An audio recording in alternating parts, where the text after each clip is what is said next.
Hello friends, welcome to Pradeep Samile classes. Pradeep Samile classes में आपका स्वागत है। तो इस वीडियो में मैं class 8th maths English medium का एक पेपर ऐसा बताने वाला हूं कि किस तरह से आपका एनुअल एग्जाम में पेपर आता है। तो एनुअल एग्जाम में किस तरह का पेपर आता है और क्वेश्चन किस प्रकार से करने होते हैं, तो ये पूरी वीडियो में हमारे साथ बनी रहेगा।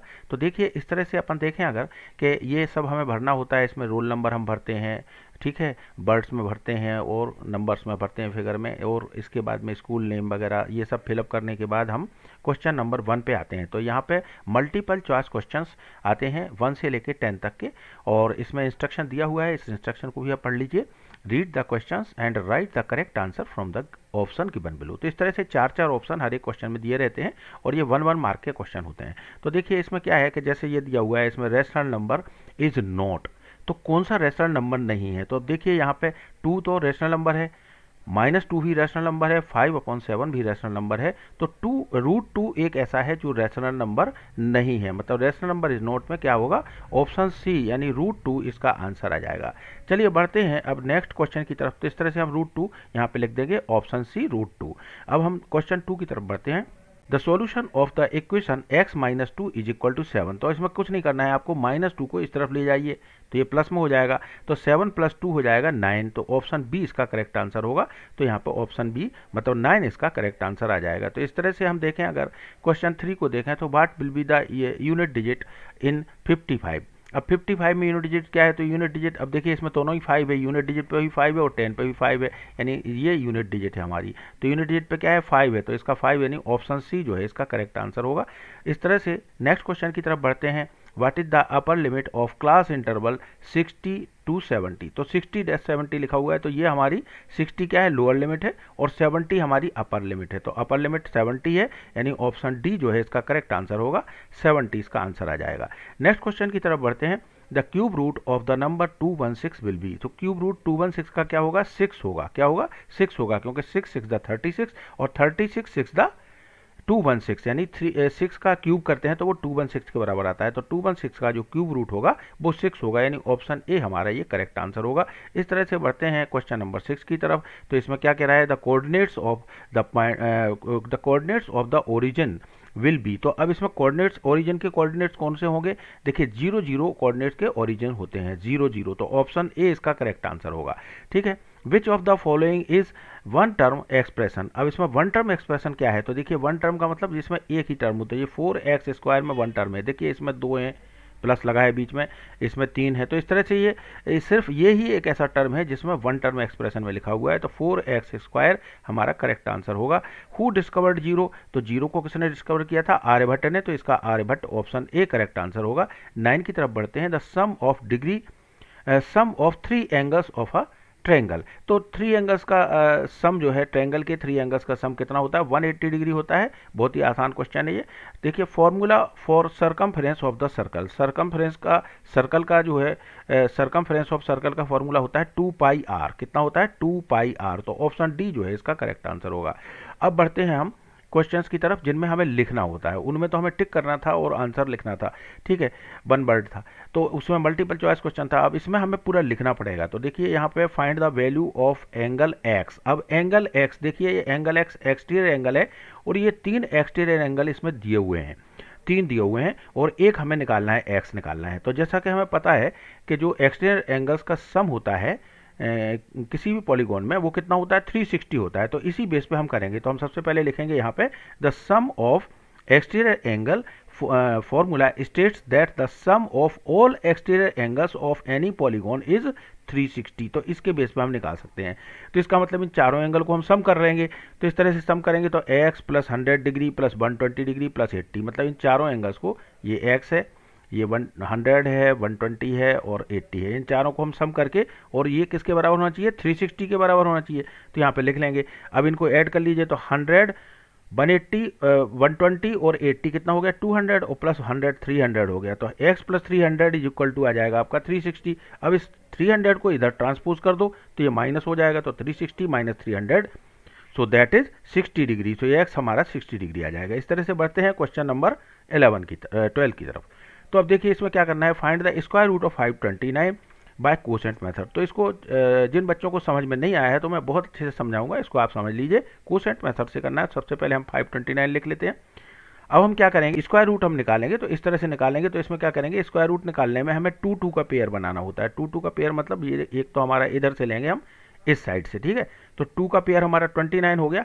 लेफ्ट पार्ट में इसमें 1 डिजिट ही बची है, तो ये 5 हमारा सेकंड पेयर हो गया। तो ये 29 और 5 इस तरह से 2 पेयर में बांट लिया। तो अब हम इसको देखेंगे। तो इसको सबसे पहले कैलकुलेशन कैसे करेंगे, देखिए 5 के लिए हम जो टेबल पढ़ेंगे वो कैसे पढ़ेंगे, 1 1 द 1 2 2 द 4, इस प्रकार से पढ़ेंगे।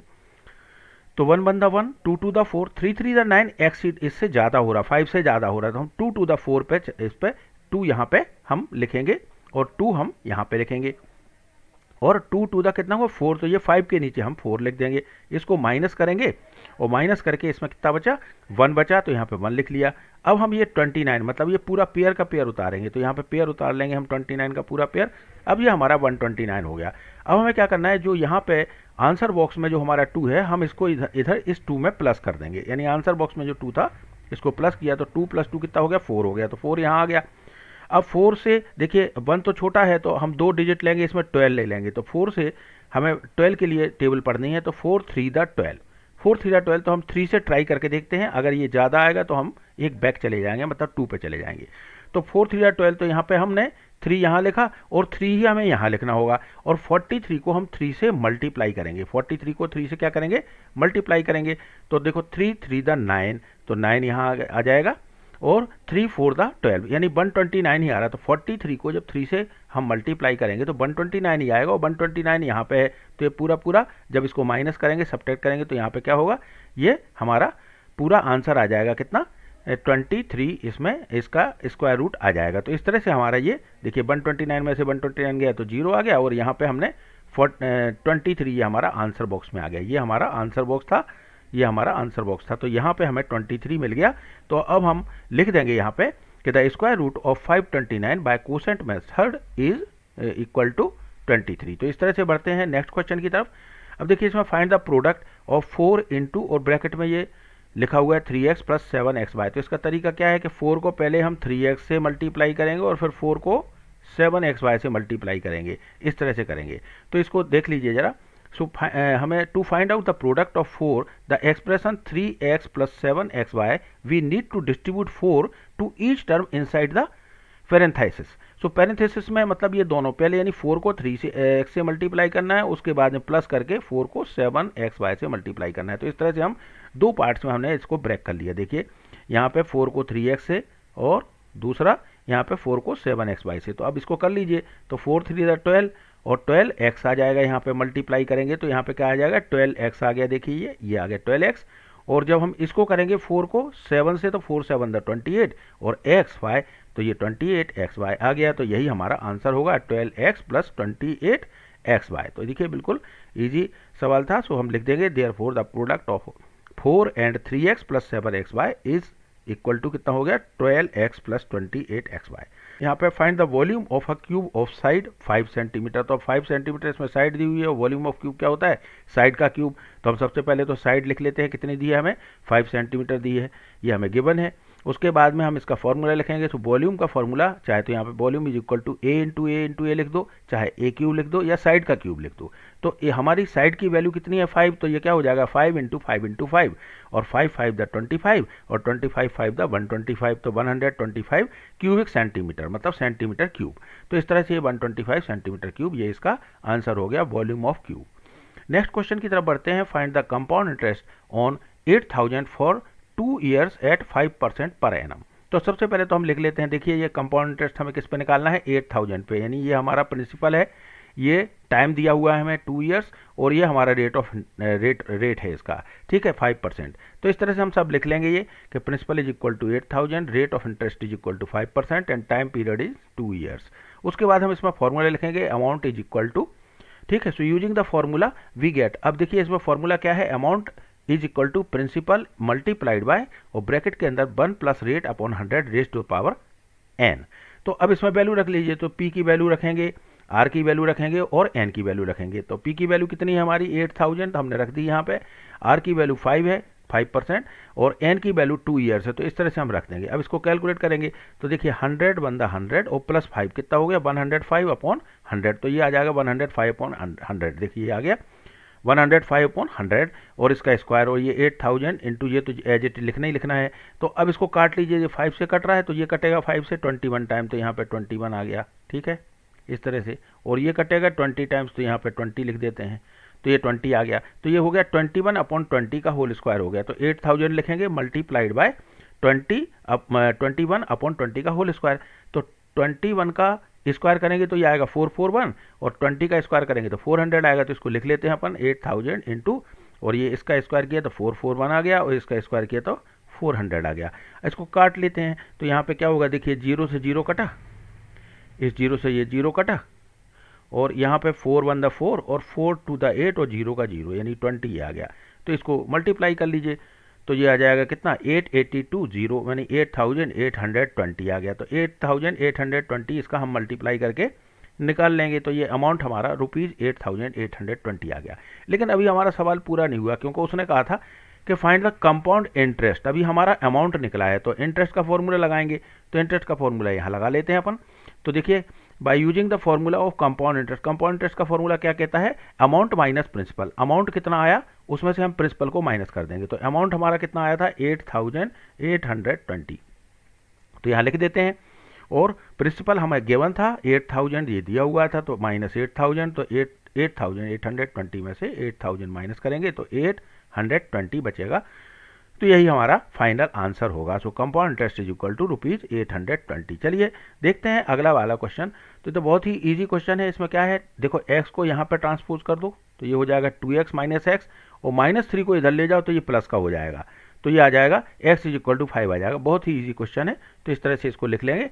सबसे पहले इस x को इधर ट्रांसपोज करेंगे और 3 को इधर ले जाएंगे, तो ये हो जाएगा 2x minus X is equal to 2 plus 3। अब 2x में से x गया तो x बचा, सो x इज इक्वल टू 5 आ गया। तो इस तरह से अब देखिए नेक्स्ट क्वेश्चन देखते हैं। The shadow of an electrical pole is 14 metre high is 10 metre. तो अब देखिए ये 14 मीटर हाई जो है एक इलेक्ट्रिक पोल है और उसकी शैडो जितनी है 10 metre. Under the same condition find the height of the tree whose shadow is 15 metre. तो इसमें वो कह रहा है कि सेम कंडीशन है, तो उस कंडीशन में अगर उसकी शैडो जो है ट्री की 15 मीटर है तो ट्री की हाइट आपको ज्ञात करनी है, कैलकुलेट करनी है। तो लिख लेते हैं सबसे पहले, तो लेट कर लेते हैं, जो पूछा गया वो लेट कर लेते हैं। तो पूछा क्या गया है हमसे कि इसकी हाइट निकालनी है हमें ट्री की, सो हम मान लेते हैं कि let the height of the tree be x metre, ठीक है। अब हम क्या करेंगे, इसमें इस तरह से एक टेबल बनाएंगे और इस टेबल में शैडो जो है height of the object in metres और लेंथ ऑफ द शैडो, मतलब हमें दो चीज़ें, इसमें एक चीज़ पूछी गई है और इसमें से देखिए इलेक्ट्रिक पोल की हमें हाइट और शैडो दोनों दी है, जबकि ट्री की हमें हाइट कैलकुलेट करनी है और शैडो जो है उसकी दी हुई है। तो इस तरह से हाइट ऑफ द ऑब्जेक्ट में सबसे पहले देखिए इलेक्ट्रिक पोल की देखें तो हाइट कितनी है 14 मीटर, तो यहाँ पे 14 मीटर आ जाएगा और यहाँ पे 10 उसकी शैडो है तो 10 यहाँ पे आ जाएगा। x हमने ट्री की हाइट को माना है तो यहाँ पे x आ जाएगा और हमें ये शैडो दी हुई है ट्री की कितनी 15, तो इस तरह से 15 दी हुई है। अब देखिए यहाँ पे एक चीज़ समझ लीजिए, यहाँ पे क्या है लेंथ ऑफ शैडो यहाँ पे इंक्रीज हो रही है, यहाँ से देखिए 10 से 15 जा रही है, मतलब 5 से इंक्रीज कर रही है। तो ये इंक्रीज कर रही है तो निश्चित बात है कि जब हाइट ऑफ द ऑब्जेक्ट ज़्यादा होगी तभी शैडो ज़्यादा बनेगी। हाइट ऑफ द ऑब्जेक्ट जब ज़्यादा होगी तभी शैडो ज़्यादा बनेगी। तो सबसे पहले हम इसको लिख लेते हैं कि now as the height of the object increases, height जैसे इंक्रीज होती है तो length of the shadow also increases. इसको चाहे तो आप ऐसे भी लिख सकते हैं कि now here the length of the shadow is increases so the height of the object is also increases. Therefore ये क्या हो गया, डायरेक्ट प्रोपोर्शन हो गया, सीधा सीधा संबंध है, इधर भी इंक्रीज होगा इधर भी इंक्रीज होगा तभी काम बनेगा।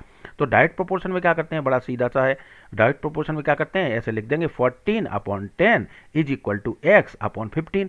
डायरेक्ट प्रोपोर्शन में क्या करते हैं, ये ऊपर लेंगे, ये अपॉन ये इज इक्वल टू का बीच में निशान लगा देंगे, इज इक्वल टू x/15। तो इस तरह से लिख देंगे और इसको कैलकुलेट कर लेंगे, क्रॉस मल्टीप्लाई कर लीजिए तो ये आ जाएगा 10x is equal to 14 into 15। तो 10x इज इक्वल टू आ गया, तो x इज इक्वल टू क्या होगा, ये मल्टीप्लाई में है तो ये 10 जब डिवाइड में चला जाएगा नेक्स्ट स्टेप में, तो इसको काट लीजिए तो ये कितना कटेगा, देखिए 5 3 15, यहाँ पे 3 आया और यहाँ पे 2 आया, ठीक है, और 2 से ये कट गया 2 7 दा, तो 7 3 21, यानी x इज इक्वल टू हमारा 21 आ गया। तो x इज इक्वल टू 21 आ गया, मतलब हमारी जो हाइट ऑफ द ट्री थी वो कितनी आ गई, 21 मीटर आ गई। तो ये हमने इसका आंसर यहाँ पे लिख लिया। चलिए बढ़ते हैं क्वेश्चन नंबर 18 की तरफ। तो इसमें क्या है, देखिए इसमें भी बिल्कुल क्या करना है, 15 workers can build the wall 48 hours में बना सकते हैं ये 15 workers. How many workers are required to complete the same work in 30 hours. So हम सबसे पहले मान लेंगे कि let the workers are required to complete the same work in 30 hours be x. हमने एक्स मान लिया इसको, ठीक है। हाउ मेनी वर्कर्स, तो हमने इसको एक्स मान लिया। अब देखिए सेम पैटर्न का क्वेश्चन है ये। इसमें क्या करना है, सबसे पहले हम टेबल बनाएंगे। इसमें यहाँ पे नंबर ऑफ वर्कर्स और नंबर ऑफ आवर्स। अब नंबर ऑफ वर्कर्स कितने हैं, देखिए यहाँ पे 15 है, तो हम इधर इसमें 15 हम लिख देंगे। क्या लिख देंगे, 15 यहाँ पे लिख देंगे। तो ये 15 आ गया।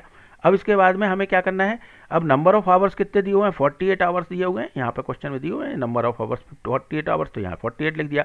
अब हमने नंबर ऑफ वर्कर्स को जो 30 आवर्स में करते हैं उसको हमने एक्स माना है, तो यहाँ पे एक्स लिख देंगे। तो यहाँ पे हमारा एक्स आ जाएगा, और यहाँ पे ये 30 आवर्स में कर रहा है तो 30 यहाँ पे आ जाएगा। अब देखिए इनका क्या रिलेशन है, यहाँ पे देखिए क्या हो रहा है, नंबर ऑफ आवर्स यहाँ पे क्या हो रहा है, डिक्रीज हो रहे हैं। इससे समझें आप, नंबर ऑफ आवर्स यहाँ पे कम हो रहे हैं।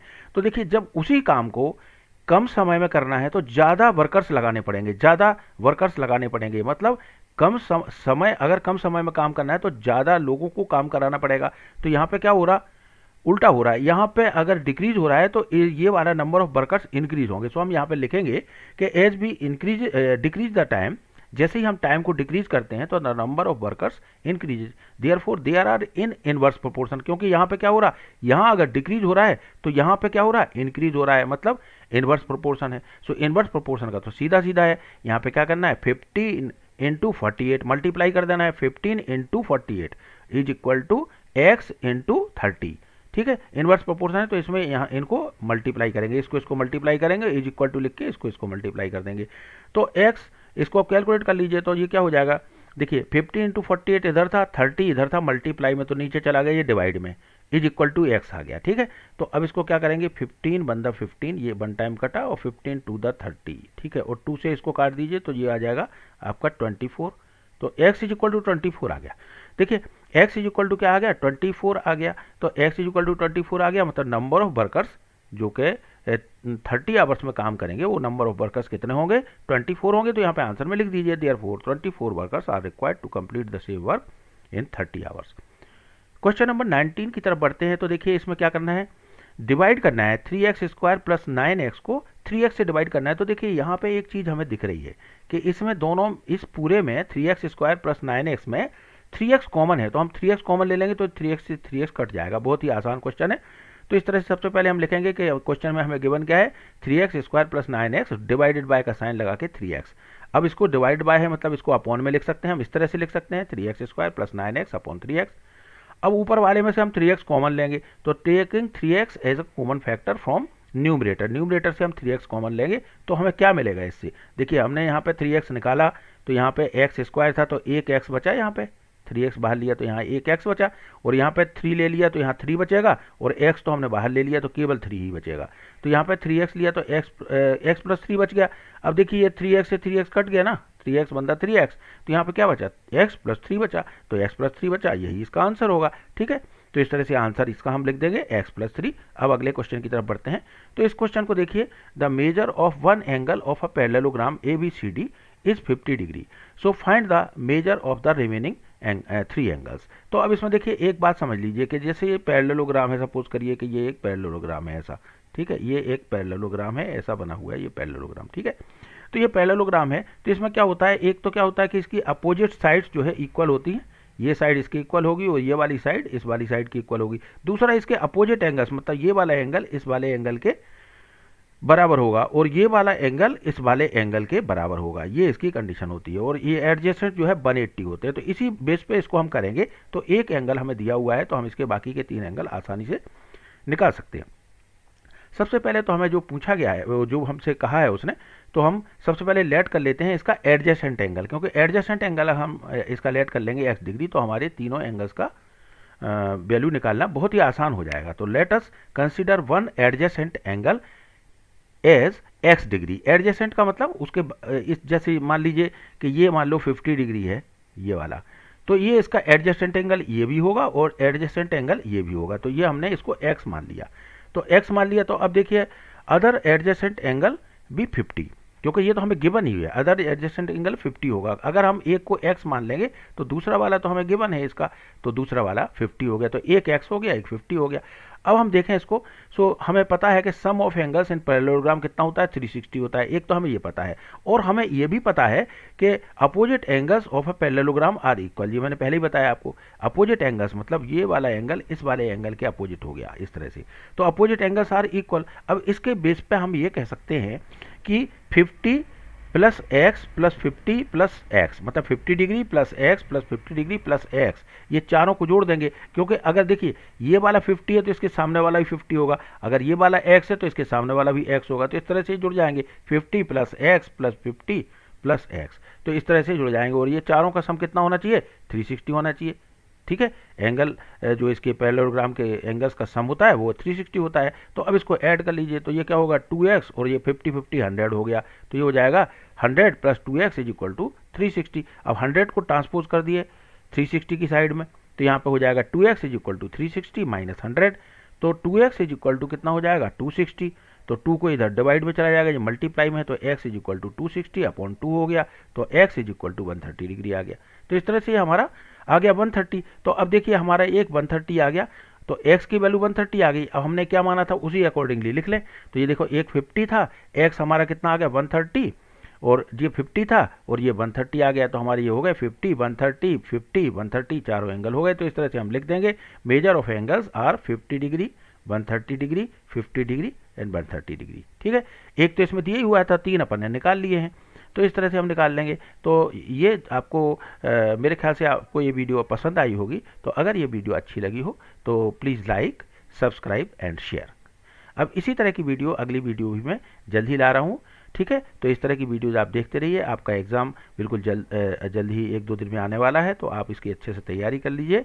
ठीक है, और हमारी तरफ से best wishes. Thank you very much.